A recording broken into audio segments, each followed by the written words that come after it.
foreground Purushotama's presence here with both future and past.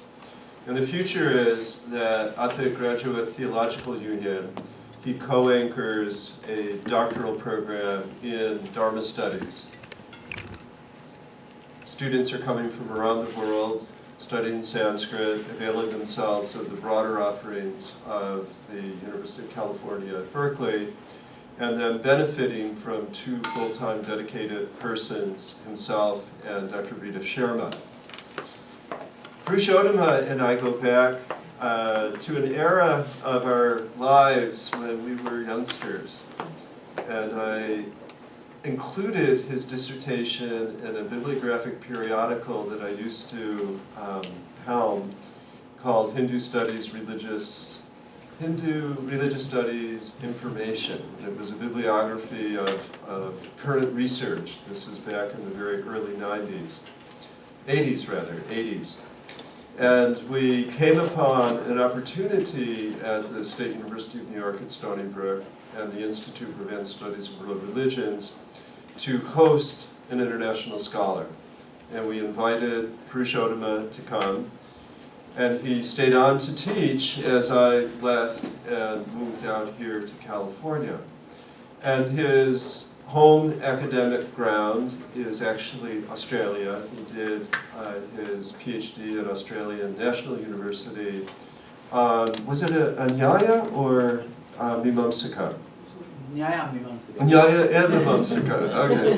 And he taught for many years at Deakin University in Melbourne. And I had a good opportunity to have face-to-face, or at least a sideways glance at magnificently large kangaroos when visiting him there. And then he, as he mentioned yesterday, also has taught for us here at Loyola Marymount, and has, I think, technically retired from Deakin some years ago, something like that, and is now full-time in California. And we're delighted to hear his perspectives on Advaita. And as we were talking about it at breakfast, everyone wants things to be one way, but never one way. Yes, Nama Yushmabhyam, Gurubhyo Namaha. Dream Stream Saraswatiye Namaha, Tripura Sundariye Namaha. Yes, Chris, thank you very much for the wonderful introduction. Yes, we do go back a long way, and we're grateful to Krishna and Maureen as well for harboring me so many times in my sort of escape route from Melbourne to wherever in the US, going to conferences and seeing family and so on, and also of course a wonderful memorial they had organized for me as well. Which bring back memories, and now I share that with my brother Shastriji. All right, so since we're running a little late, I'll get on to the paper. This is, in this talk, I want to take a journey. It perhaps is something that we should have perhaps talked about yesterday, because a number of times the question of non-dualism, you know, what is Advaita came up, and so this is sort of a more programmatic but also definitional term. I'm a philosopher and we work on sort of language a lot, and just hearing the stotra being chanted made me think that how close language is to being. As Heidegger said, language is the house of being, and it's very interesting that we in this tradition we've always worked with language quite a bit. It's not really all about ideas and thoughts and so forth, but also language in the sense of what do things mean that when we talk, when we say anything, or when we have a belief about anything. In this case, Advaita gets thrown around, the term Advaita gets thrown around quite a lot in the discussions. And I just wanted to sort of look at conceptually and open up this trope, as it were, and see what is it all about. And then I'm going to make some comparisons with Neoplatonism, a completely other tradition, the Greco-Hellenic Latin tradition.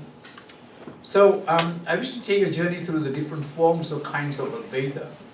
The general idea of Advaita is non-dualism rather than just the school or systems of thought or systems of Vedanta, really, that have come to be known under this rubric, whether it's just Advaita or Vishishtha Advaita or even Advaita, when the is taken out, and it's the sort of the negation of non-dualism, which would be dualism. But I won't touch on Advaita at all. It's just really the non-dual element here.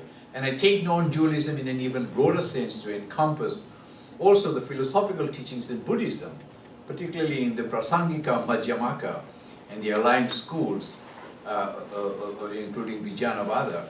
Thus, in a sense, although we don't use the term Advaita to describe the non-dual thrust of Buddhist metaphysics, doubtless there are other terms that come close to or resonate deeply with Advaita. But it's quite clear that Buddhism classes itself as non-dual. Right? And so what is the term that's usually used in the abstract?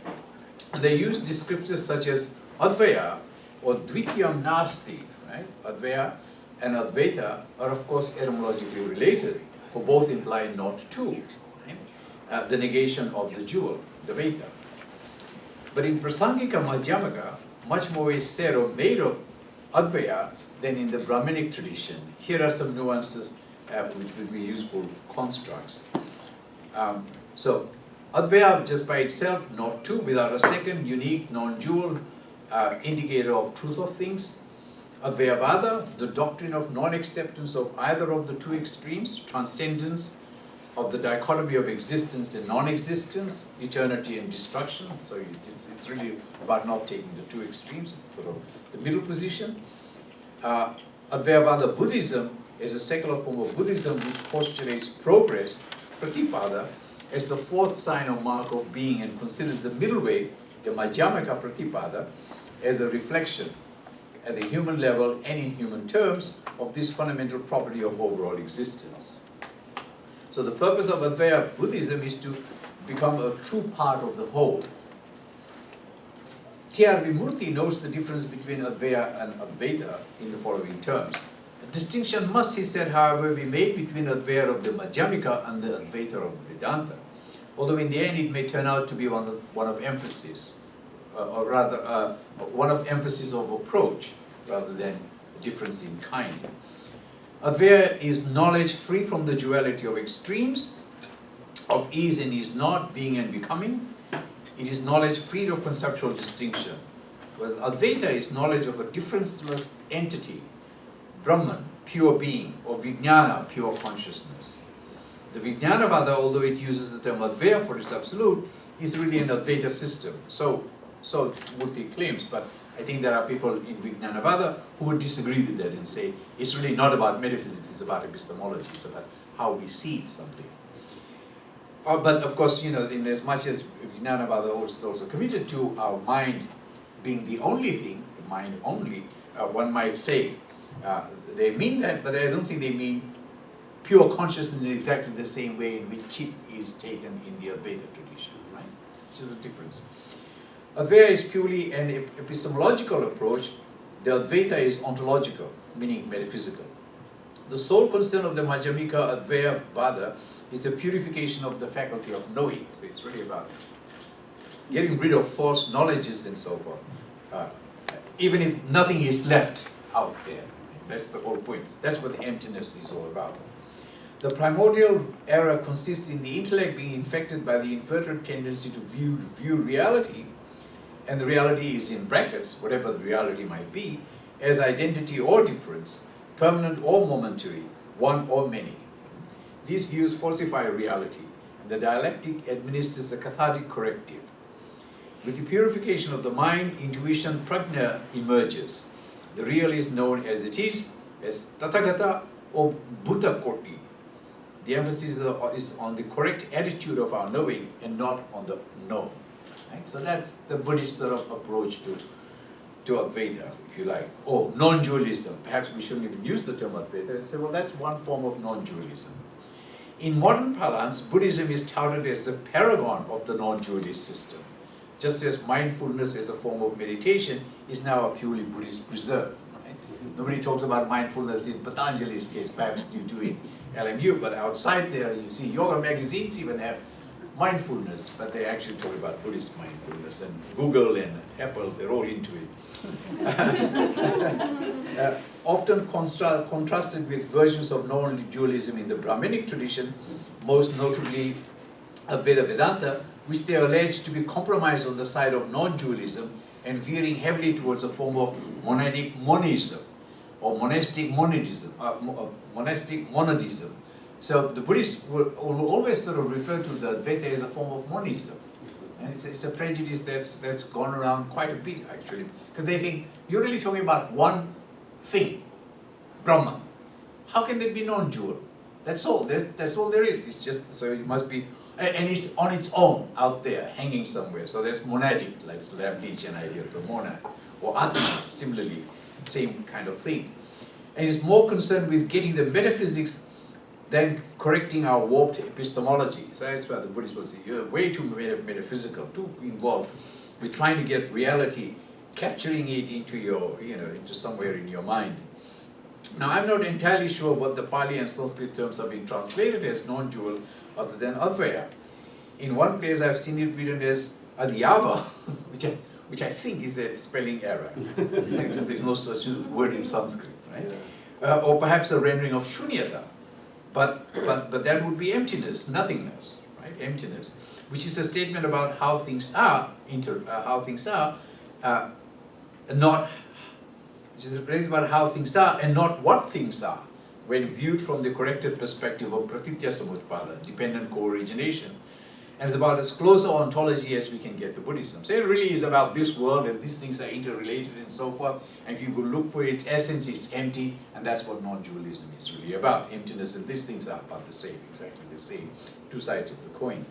The two truth theory, which sometimes people confuse with two reality theory. They're not talking about two realities. This is really about two truth.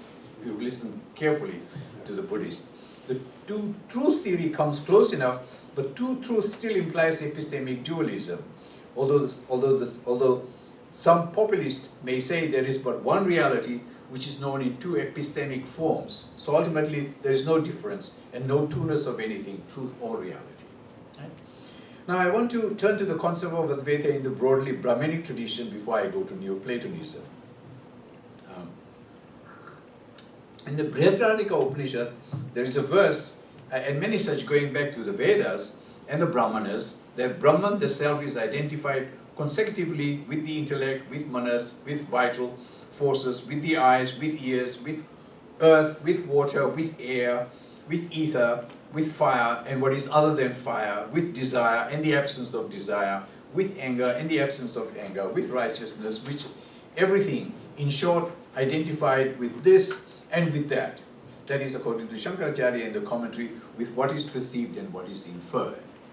But the identification of the absolute sense in which Brahman is to be taken,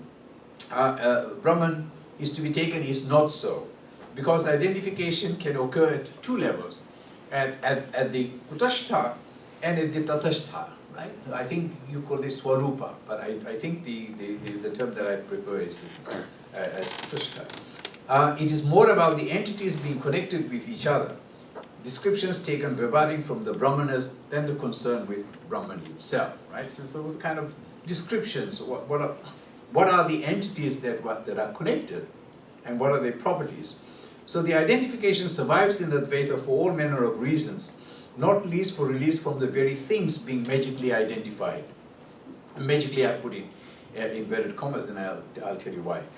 So we might say that there is an emanation from Brahman as an effect, but being rooted in asatkaryavada, meaning to say that the effect is not existing in the cause prior to it, it does not give up its nature, infinitude, the state of the Supreme Self. It emanates as infinite. Right? When our ignorance is lifted, the identification, not just the difference, disappears completely. And what remains is the unconditioned infinite Brahman.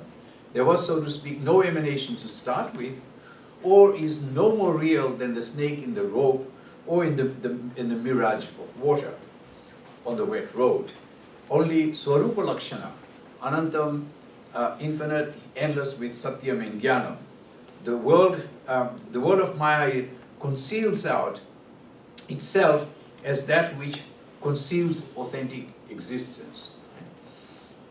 Okay, so there is the connection with the manifest names and forms are purely on the magical and homological order. And we're using magical because this is the way things were described in the Vedas before the Upanishads come about. And so, and we're not really concerned about cosmological, how the universe comes about. There was, of course, the Purusha Shuktas and so forth, but there is as much sacrificial elements involved in that as there are any kind of metaphysical statements about what's going on. Right? So there was a very close association of the sacrificial with any description of the world itself. Okay? So for Brahman produces nothing from itself. It is Purnam, complete in itself and not limited by anything, much less of any quantitative measure. The Absolute is not just reality, but it is the only reality. For in Shankara's interpretation, outside actual infinitude, nothing can exist. The quantitative aspect of infinity remains secondary, and that's why the Tatastha definition comes into it. Right? The magical identification remains in the background of the plenum. So what is basically what we, okay, so here we describe. But Shankara's concept of jnana goes beyond magic. It veers towards the rational, because Buddhism is one looming target and Buddhism uses rational argumentation. There are reasons to accept the tradition that Shankara sets limits to some magical practices of tantric origin. So how does he come to write a commentary on Lalitā Triśatī? And I'll come to that. So in the West, this gesture towards infinity beyond the finitude of the gods begins to emerge with Neoplatonism to overcome the sharp dualist contrast within Christianity, with that Christianity has posited between the finite and the infinite. Even the Greeks prior to Plotinus were not very good at acknowledging or accepting infinitude in any absolute sense. Frits Staal, interestingly, shifts this discourse from identification to identity. The fundamental relation of Advaita, however, is identity and not identification. So he argues that this is a huge claim and its ramifications are massive here. So in other words, what Frits Staal is going to say is that all the identifications that we have come across in the Vedic, right up to the Brahmanic, in the Vedic corpus, right up to the Brahmanas, and some of it continuing into the Upanishads, goes back, they all go back to the sacrificial cosmologies, sacrificial homologies, and even ontologies in the Vedic tradition, which the Mimamsakas all know about because that's what they were interpreting. And there are identifications of all kinds of things. We saw the ether, earth, the middle range, and so on and so forth. Right? But that was all too magical. The Buddhists come along and say, look, you've got to get rid of this thing. This is way too weird. So Shankara changes direction and tries to argue with the Buddhists on very analytical grounds, and that's the argument here. An example will help. The many elements that go to make up the moving cart pulled by horses are identified with what we call the chariot. But if we were to speak of the relation of identity, the chariot alone is identical with chariot. That is the concept chariot and not its parts. Right? For identity relations, A is equal to A. Not A is equal to C plus D plus E plus F plus G ad infinitum. Right? So that's the distinction between identity and identification. So if you really wanted to be very thorough, you'd go for identity rather than identification. As regards the elements of creativity, we also find in the Upanishads, drawing on the Vedas, say the Purusha Shukta, for example in the Brihadaranyaka Upanishad 1.14 and 1.12, the ātman exists alone, in the beginning in the form of Purusha. Looking around himself, he saw nothing but himself. Then he said, I am. He feared thereupon. Therefore, he who is alone fears, end quote. But the beauty of this, if you really look at it, is that it's an identity statement. It's about itself, nothing else. Right? Beautiful. Now one can read this in a very Heideggerian way. Staal offers an insight that I myself, following Professor Mohanty, had, that the verse is speaking about the discovery of being, the facticity of being. In Heidegger's philosophy, we do not know in the beginning what being is. And he's not even concerned about where it comes from. No, that question is not to be asked. As there is only the opaque, chaotic, unintelligible structure of the various kinds of existence of which our being is one. We have to presuppose our Dasein, human nature, has a mode of its being. Because of this, it is able to discover being. Because we are being, we are able to discover what being might be. Going way beyond identification. And there are no bits and pieces or magical moving parts for identification to occur. And thus this unconceiving of being also makes for the intelligibility of being. In Heidegger, intelligibility and being coincide completely. Now juxtapose this with the Brihadaranyaka verse, with Shankara's commentary, and you get Brahman as being, discovering being as Purusha looks around, and Jnanam coinciding. I know myself. And Satyam is little more than the Sat, which as ritual is performed with perfection. So it's so Sat, we think it's about existence and so forth. Yes, it is, but it's also about perfection. It's also about truth. As in the Brahmanas, in the Shatapatha Brahmana, fire alters the build of the mind, build of knowledge, vidya. So these Agnis are indeed knowledge pile, and this is a quote. These Agnis are indeed knowledge pile only, right? Made of knowledge. So everything else Shankara explains to explain away through the device of adhyasa, which is another term for avidya, mithya, maya. Even Ishvara is conditioned by maya, like the hair conditioner we used this morning after shampooing with Vatika Hema shampoo, henna shampoo. This famously occurs, I always think of that when I'm using the air conditioner, this is Ishvara. This famously occurs in the introduction to Badarayana's Brahma Sutra. So this is what Shankara argues at the outset, even though the passage is preparatory, and this is known as the Yushmat Asmat Samanvaya. The contents circumscribed by dual concepts of you, Yushmat, and I, Asmat, namely the object, Vishaya, and subject, Vishayin, respectively, being by their nature as contrary as light is to darkness, cannot reasonably have any identity.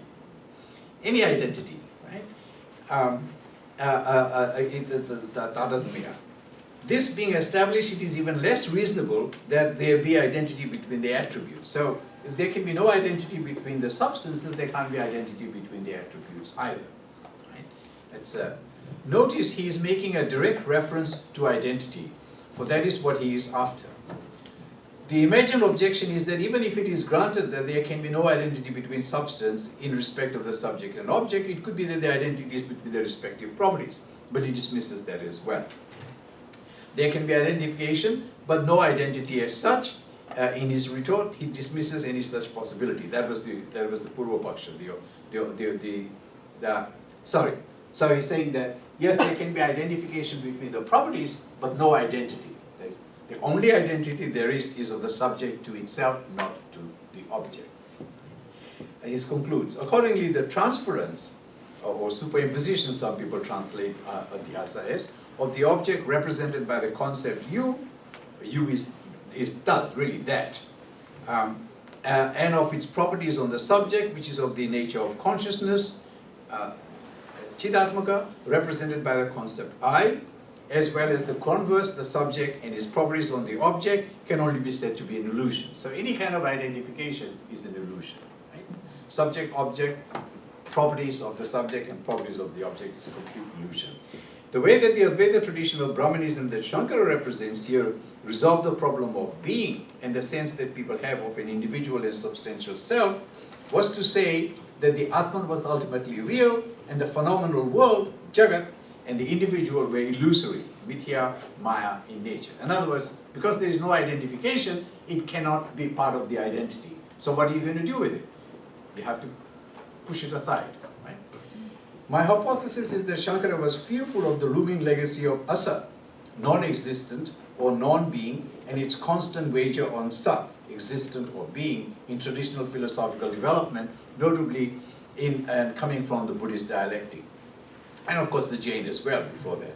And if you could annihilate one side of the equation, or identification, namely it's of the origins with Asat, which in the Rig Veda, the famous the Nāśti had in its moment of cynical wonder, or conceived of Sat would reign supreme. So in the beginning there was neither being nor non-being, that famous. Well, when you actually think about it, they're not asserting being at all. They're saying that there was neither being nor non-being, but we don't know what's left. There's a question mark. If you translate into logic, there's no concluding answer. It's a cynical, skeptical position, if you like. And Shankara thought the heterodox schools, the Nastika schools had jumped on that and been touting around Asat, and that was what was going to crumble the entire Brahmanic tradition. So you save one side, and what you do is you say Sat is identical with itself. Maybe you could put language into it as well, but nothing else. But in order to achieve this fiat, Shankara would almost have to empty Sat of all its contents other than its necessity. So self or thing is itself. By necessity, it is itself. Very few people argue in the tradition for the necessity of Sat, for the necessity of anything. Why is Brahman? Why is it there in the first place? Right? So in Aquinas and Enslin people, you see them trying to argue the case of necessity, not cosmological, not that the universe was created by God and so forth. That of which no greater can be conceived. You conceive it, therefore it necessarily exists. That's how Enslin goes about his argument. So he's very close to that, very, very close to that. Such that there could be no description, that is naming possible of it. Its identification and re-identification must be entirely analytic, and so it remains emptied of all other modal possibilities, para abhava. Moreover, if Sat can at some level be said to be an undifferentiated, at some level be undifferentiated from Asat itself, which the Rig Veda tried to confuse the two and said, well, maybe one is in the other. Well, that identification is going to annihilate Sat altogether. You've got to really separate it out and make Sat necessary. So the difference itself is swallowed up, as it were, but a matter that must to the very end remain concealed in the theory, then reality of ''Atman'' could be no more in doubt than the truth of the proposition A is equal to A. So in other words, if you really separate out Sat and Asat, and difference is totally thrown aside, you have no room for difference whatsoever, then Sat emerges and it becomes itself by itself. A is equal to A, you've got an analytic proposition. And you cannot question an analytic proposition. Right? It is truth by itself.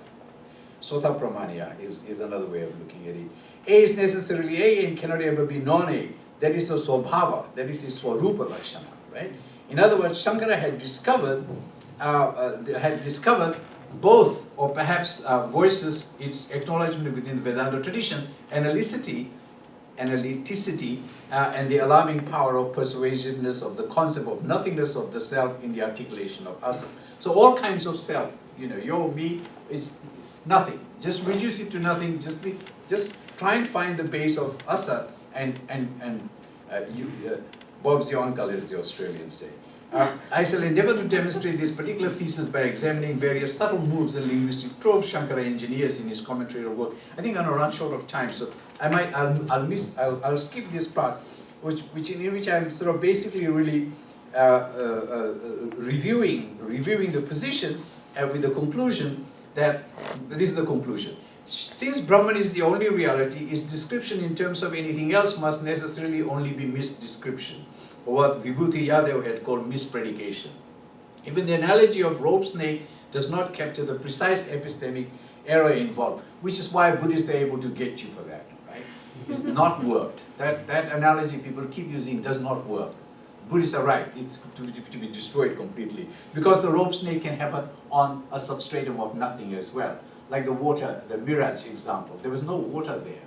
Why are you calling it water? That's not the substance, it's totally empty. So the Buddhists are saying you can make a projection, you can have adhyasa on an empty space.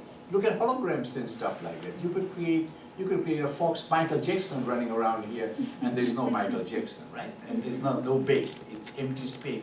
You can have holograms on a vacuum.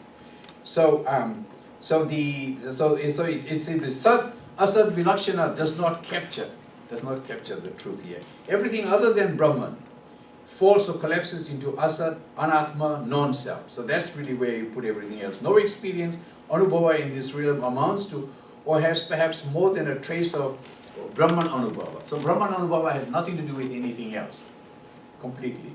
And when the later realization blossoms in its fullness, the cognitive apparatus that gives us worldly experience is annulled. No experience in the empirical realm can arise, for there is only the experience of asat that collapses into Brahma Anubhava. Right? The reductionism is complete. So it's a very reductive kind of an argument here, that if you're going to get analyticity, you're going to have the truth of Sat, nothing else can stand in the way. Nothing else should, by definition. Neoplatonism. Okay, and this is the last part. Neoplatonism is a response to the late Greco-Roman Christian world around the 3rd to the 5th centuries with Plotinus and Proclus. Plotinus' thoughts were recorded in what's called the Enneads. By this time, by the way, the philosophy of the Brahmanas, was available in Alexandria and parts of the Roman Empire. So some people say that there could have been borrowing, some people say there wasn't. That's not a big issue here. The problem Plotinus begins with that have haunted the Greek philosophy since Pythagoras was the perennial problem of the one and the many. How can many come out of the one? It's there the Upaniṣadic stuff as well, right? How can many come out of the one? How can there be one if there is many? So if you have many, you can't get one. If you have one, you cannot get many, right? Plotinus resolves this conundrum in a nutshell by positing the one as the transcendental plenum from which is suspended and to which returns the many, beginning with nous or intellectus / intelligence, akin to the Mahad Buddhi in Sankhya. So if you're thinking of what intelligence is, the Mahad Buddhi in Sankhya, Buddhi itself perhaps. I will explain this shortly using a 4-part diagrammatic flowchart, but it is important to remember that Plotinus speaks in terms of paradoxes, and the differentiation between the one and the many is never quite resolved in one or the other direction, unlike perhaps in Shankara. Right? Shankara dissolves, I've argued that the many is just totally put aside and only one remains. But Plotinus does not quite do that. He's still trying to sort of see, if I just have one, then I can't explain the many, and the world becomes an illusion. More than an illusion, it just is empty, doesn't exist. It doesn't want to go that way, because then it can't be Western thought. It's never built on nothingness. So, unlike perhaps Shankara on the one side and the Charvak Lokayata on the other side, because for them materialism is the only thing that exists, right? Okay, so now where are we going? So these are the 4 aspects of Plotinus' reality. First, one, the absolute undifferentiated formless source, beyond everything that follows below this, right? So one absolute undifferentiated formless source. 2, nous, the intelligence, divine idea, principle of creation and self-knowledge. So you can see that's the sort of almost like the Mahad Buddhi. 3, world soul, agency of creation. In Greek it would be suke, world soul, or I think even the Ishvara. So some people have sort of gone about it the other way by saying the one is close enough to Brahman, 2, nous is close enough to sort of Mahad Buddhi, if you like, and 3 is Ishvara, right? And 4, the last part is the sensible world, the materiality. It's called kule in Greek. So 1, nous, world soul, and the sensible world. Those are the 4 parts into which the Plotinus' reality is broken up. While it is the true nature to transcend itself, while it is the true nature of each to transcend itself and move to a higher realm, what Hegel later calls sublation, so each realm transcends and goes to the higher. Paradoxically, the one pervades all of them at the same time. So the one pervades them all at the same time. The one is not just the one up there, it's also one right to the bottom. The entirety of reality, down to the 2-cell amoeba. Right? It's a bit like the sentient principle in jade, that the soul is there in everything. Here the one is. This is what makes for the unity of the whole from the parts. At any point it could be said, for example, that nous is one and can become one, since reality is in the process of emanation and return in a circular dynamism. So it can always remain retain back to the one. Whatever is, retains back to the one. So consider the one as a universality, which universality is present in every individual and particularity as well. It's a bit like the hologram effect. You take one image of the hologram and you can have 1,000. That's how stamps are, postal stamps are made. In one image, and you could project 1,000,000 images on that there, but it's still just one. In contemporary times, new forms of Neoplatonism have been evolved that tend towards theories of emergentism rather than animationism, right? That's in modern forms of theology and science coming together. Philip Clayton is a good example. Basically underscoring the emergence of more complex structures from simple primal structures and even non-structured givens. But the one always exceeds the sum of the emergent parts. Right? Plotinus was answering the question that the Upanishads she has had asked before him. That is the one reality, that multiplicity. What is the one reality the multiplicity is reducible to? And what is that which persists throughout the change? Right? So that's the question he answered. Now it is a moot question whether beyond a certain resemblance, the one could be identified totally with Brahman. Right? So now doing some comparative work. Is the one of Plotinus the same as Brahman? From which the world is described as emerging as the web of the spider. So Voltaire misunderstood the Upanishadic descriptions and thought, as the Plotinus people are thinking, that the Hindus believe in Brahman and the world has come out as a spider. Of course, there are analogies to that in the Upanishadic material and elsewhere too. What is lacking in Brahman is the necessity to manifest the world, while in Plotinus it is a logical necessity on the part of the one to manifest. Right? But as I argued, that I think while there is a notion of necessity in Shankara, he doesn't say that there is any necessity for Brahman to create the world. Right? That is fundamental difference between East and West. Well, in the Svetashvatara Upanishad, the Svetashvatara Upanishad repudiates all the then held notions of arising of the world due to time, nature, necessity, chance, elements, persons, or combinations of this. It might be said to be the swabhava, nature of the absolute, but there is no necessity that the manifest world be so, be of this or that nature, right? But it is a lila merely. Perhaps it is a lila, but that doesn't make for necessity. What kind of an explanation is that, to say that the world is a lila? So people sort of go around talking about this, and I think, yeah, really, it's a big deal. It's going to collapse at the end of the day. So all four stages are there. But if we take Shankara's interpretation, the three realms below Brahman are leftovers from the sacrificial ritual text, and their role is merely perfunctory. Even that of Nous, which combined with the world soul, is closest to Saguna Brahman. Right? So as Staal explains, even the concept Saguna has connections with sacrifice, as Saprapancha, falling within text as creative elements, and Nisprapancha falling outside of the text. So these terms, we think are philosophical terms are not, they're sacrificial terms. It's amazing. The only term that the Mimamsakas actually came up with, which is absolutely philosophical, well, even that, Apurva, my famous term, but I think even that is sacrificial, right? So there's nothing left that's anything outside sacrifice. Being totally rationalist, in Advaita, all fruits have to be abandoned, following Gita, the Bhagavad Gita's edict, also the Tyaga of Phala. But the Tyaga of Phala is actually originally the Tyaga of the offerings in the sacrifice. That's really where it comes. That also is connected. And eventually all sacrifice, all action as well, are given up as far as the Brahmasūtras are concerned. So only the knowledge pile remains. So remember, the Agnis are the knowledge pile. The only pile that remains is the knowledge pile. He is clear that since Brahman as ātman and vice versa is one and of uniform nature, it certainly cannot be maintained that the Vedanta text aim at establishing a plurality in Brahman comparable to the plurality of works. So plurality is in the works, not in Brahman. Only one cognition is the right one of unqualified highest Brahman, Nirguna Parabrahman. The attributes are mentioned, bliss, sat, etc., with a view to knowledge only, not to meditation, and there is no identity relation with this substratum.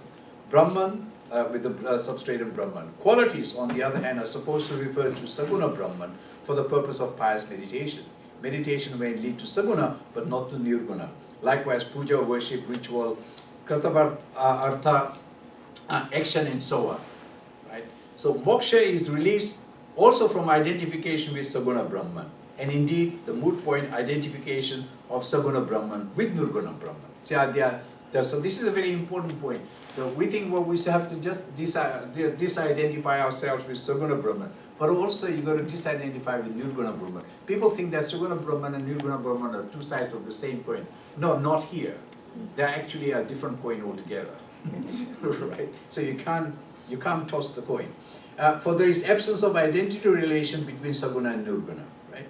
Adhyasa is important in this context also.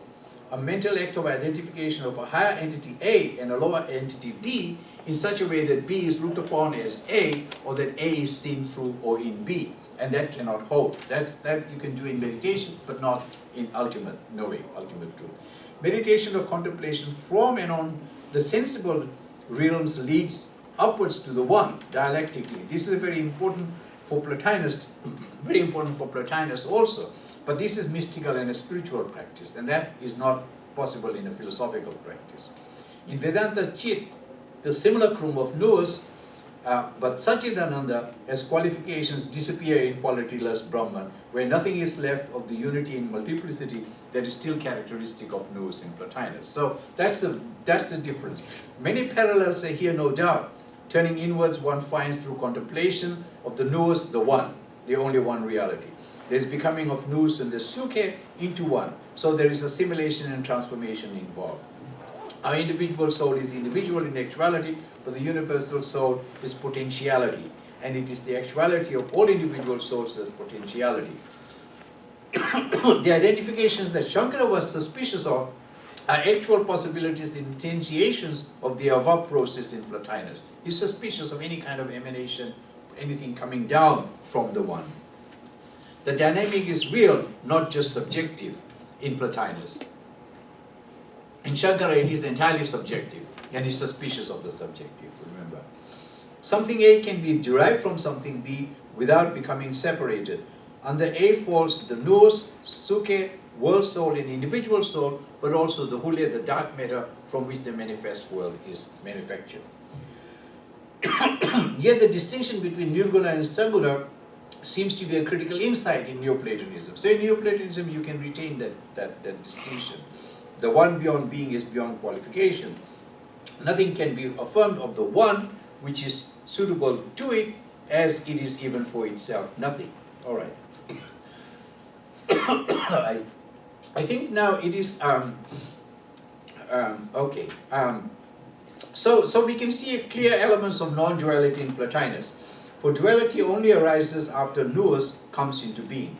But the one is, as it were, always around and already to receive back the nous into its fold. In another context, he says about thinking that it came into being because the good made it exist. All these passages show that what comes from the one is itself real. The reason given is that nothing is separate from one, though nothing is identical with it. Staal notes that this is akin to Ramanuja's aprataka siddhi, meaning inseparability. Brahman can assume the form of the diversified universe by self-distinction. Brahman creates, sustains, destroys the universe. In a state of dissolution, both consciousness and unconscious elements merge with Brahman in seed form, because of which Brahman is called Karana. Right? So, I personally believe that Plotinus' position is more like the identity in difference relation in Ramanuja's very idea of Vishishta Advaita. Think about it. There is always an identity, remains no matter what happens, Shishtri Prapancha and so on and so forth, but there is difference. There is also the difference. There is A and B. The world is real for when it is real, as are the distinct transmigratory souls, and Ishvara and the world soul, whose body it is, but it's also different. Okay. I'm just gonna wrap it up. So this is the last page. Now, it is my further belief that the kind of Advaita, non-dualism we have in Abhinavagupta, Bhartahari with his idea of Shabda Pramana, Śrī Aurobindo with his idea of absolute descending as the inconscient, from which evolves the supramental and elemental vibrations of the objective realm, And in the bhāṣya of Lalitā Triśatī, which I didn't quite come to, despite the text being attributed to Adi Shankara, is less of the kind of Advaita we find in Shankara's Brahmasūtrabhāṣyam. Not to mention the Buddhist non-dualism, then more like the non-dualism of Neoplatonism or of Ramanuja, where it is personalized, meaning to say that the one of Plotinus, the Brahman of the Upaniṣads, becomes variously Shiva, Vishnu, Devi, Shakti, Lalita indeed. Right? So it is interesting to me when I turn to the pages of Lalitā Triśatī, Śrī Śaṅkarācārya, that we have passages that describe the nirguna or qualityless nature of Sri Lalita in the forms in which Shastriji described yesterday, and that it's also genderized, she, so, right? She is all-pervading consciousness like Brahman, who is immortal everywhere, in front, back, and so on and so forth. So her only form is Satchidananda. But as we saw, this is definitional, not a quality description dictum in Shankara's reading. Whereas in the Lalitā Triśatī, from around verse 200 onwards, the attribution moves towards the tatastha, and in other words, shaguna, not swarupa lakshana, but what's manifest, especially under 294, where goddess Tripura Sundari is described drawing on the Upanishadic passages as being the only one self that shines in all beings, as one and many, as the moon reflected in the water in various special signs, shines. Note, one and many, right? It's Plotinus through and through. And then as we get to the Shaguna part, the glass bead game begins. She is dispensed with so many accidental and essential characteristics. This is straight quotation. The qualified and the qualifying, page 68. The mother is the ocean of loving kindness, bestower of riches and happiness. That icon form amends itself to worship. That it all but submerges, eclipses, and almost drowns, as it were, in the Vedic well of croaking frogs, the prior nirguna aspect. The nirguna aspect does not confer blessings, is not even a subjective object of sight. The exact process of superimposition, the adhyasa of upadhis, that Shankara tries so hard to dissimulate in the Brahmasūtrabhāṣyam, is here used as a device to heap attributes onto her. This might all be out of ignorance, but by jolly, how will people go about their worship and recognition of the deity if she had not the attributes for the human eyes and sensibilities to go and capture by? So basically, what Professor Shastri goes on to say is that one side of the coin is esoteric and the other side is exoteric. You need the esoteric, which is the nirguna, and the exoteric, which is the saguna, and so forth. Which is all very well as one form of Advaita, but it's not from my reading of the Brahmasūtrabhāṣyam, doesn't work there.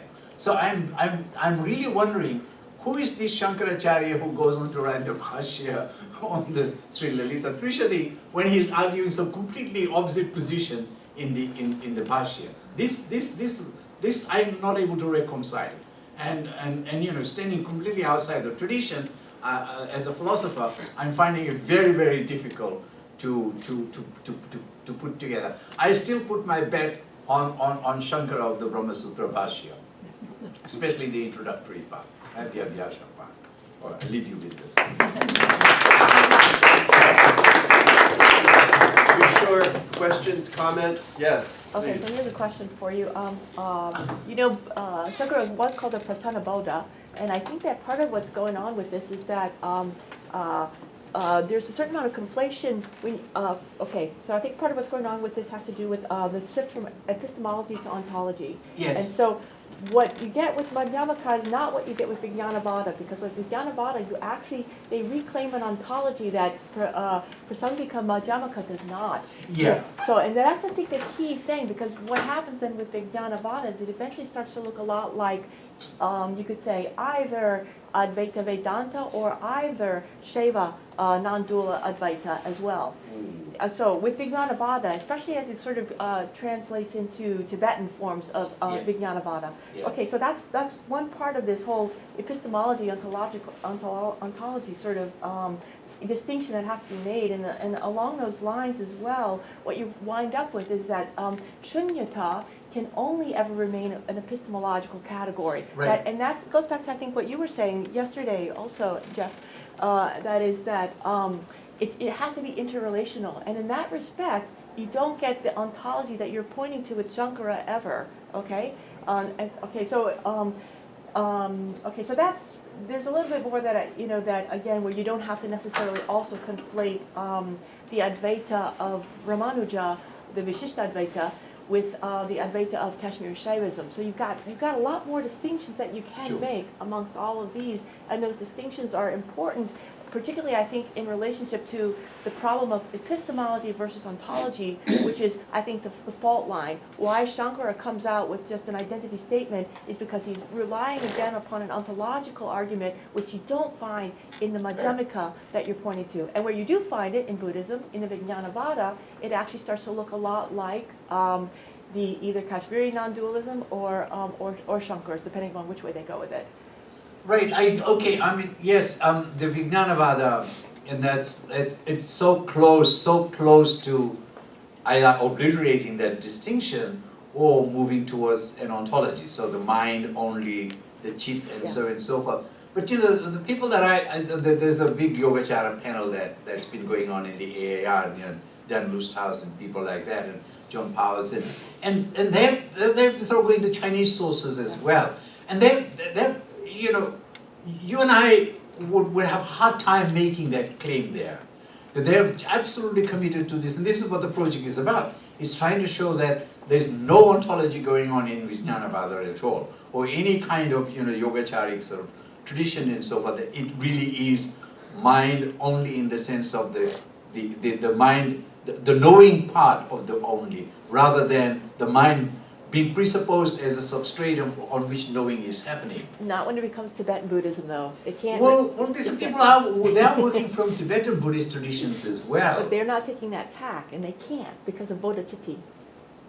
Bodhicitti. Oh, yeah. Okay. All right. Okay. So that would be good. The second part. We'll debate about this at points. And actually, they have a session where they've invited people from other traditions in this coming up. On the other one, whether the non-dualism of Ramanuja and Kashmiri Shaivism, they all have to be differentiated. My only hesitancy would be that there are still descriptions involved in those non-dualisms without necessarily the twofold distinction that Ramanuja makes. Is that there's so many attributes that are put into that, and Shankara is bereft of it, and that I cannot get around. To me, that sort of Shankara is moving towards emptiness or shunyata into his Brahman, right? Whereas the others are actually moving shoguna into their Brahman. But he's not moving shunyata into his Brahman, because that goes back to what Jeff pointed out yesterday, and that is you have to have an interrelationality if you've got. Especially if you want to go with any kind of madhyamaka shunyata, it's always interrelational. Oh, okay, all right, yeah. No, I want to be going with a more radical form of shunyata, okay. meaning just shunya rather than shunyata. Let's put it that way. So there is the asat part, the asat part. So I was really referring more to the asat here than that's what's threatening here. I think Buddhist shunyata may not be threatening, but asat would be threatening. Yeah. One more comment, and it's out of self-interest because I have to talk next. I want to give people a break. It's just a quick comment. Sure. You mentioned about this mindfulness Buddhist. My only comment to Buddhist friends is they are hitchhiking the Titanics, because the hitchhiking. Oh, hitchhiking the mindfulness. The Titanics. The whole Buddhist tribe is hitchhiking because they are reducing, if you read more and more, what is coming up is a sort of physicalism. Right. They are making themselves more and more comfortable with physicalism, at least their version of Buddhism is physicalism, while physicalism itself is sinking. It's based on neurology and all that. And so I think, and for Shankara, just one comment, no question. I have been trying to reread Shankara actually. I started like 2-3 years ago. The first thing I have published is Upaniṣads from Malavadin's source in JIP, Journal of Indian Philosophy, just a few months back. And I think, again, we may have read this boat of illusionism too far. And this came also with European, German idealism, romanticism phase.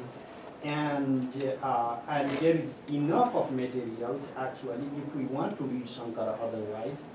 And I'm now working on Shobhava, again from Jain materials, to understand Advaita. And if you go just two terms, I will not go further. One, why is Jagat illusory? Because Shankara says mithya, right? What is mithya again? Mithaha bhavanam mithya. Things that come together. That does not say illusory, okay? That term itself is a big blunder in the logical mistake. Okay, one more term.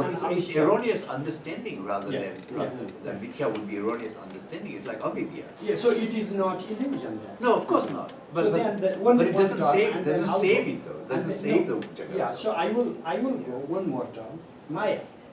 Sure. Okay, that's it, right? So Maya. So what is Maya? Maya is mati, manmane. That's something which gives measurement, because Brahman as such is infinite, there is no measurement to I it. see. Maya term has no illusion in its etymology.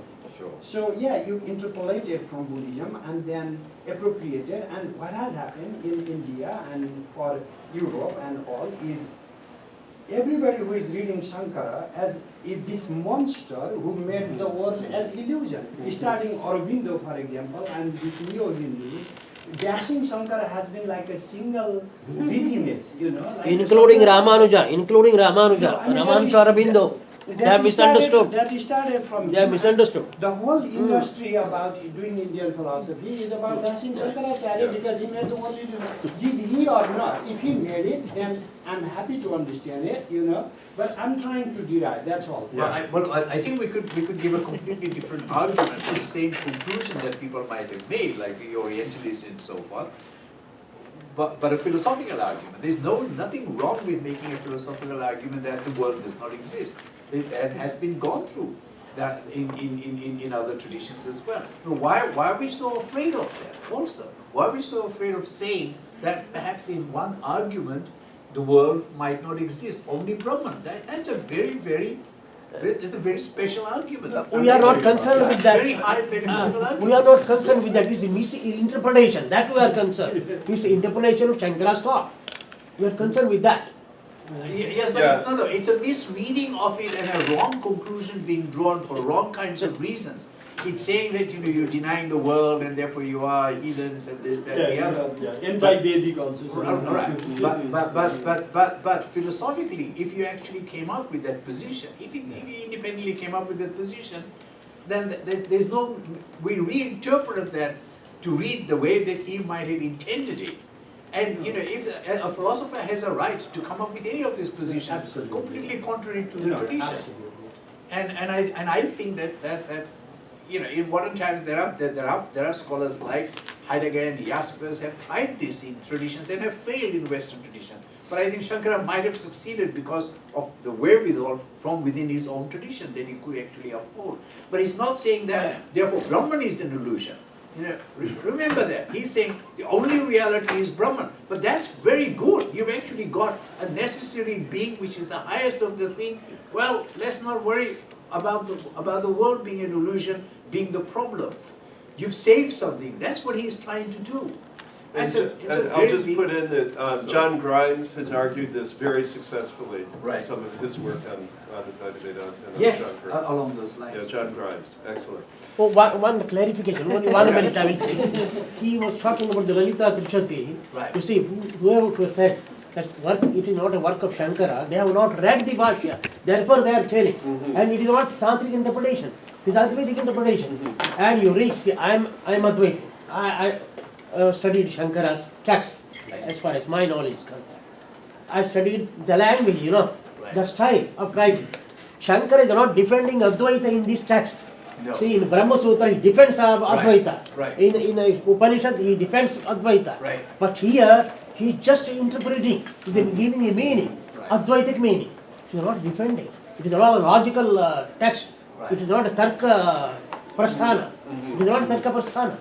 Therefore, say there is a differentiation. The only thing that I was saying was that. And he has lifted several, you see, lines from other texts. He says, I explained in the Brahma Sutra, I explained in the Upanishad Bhāṣyam.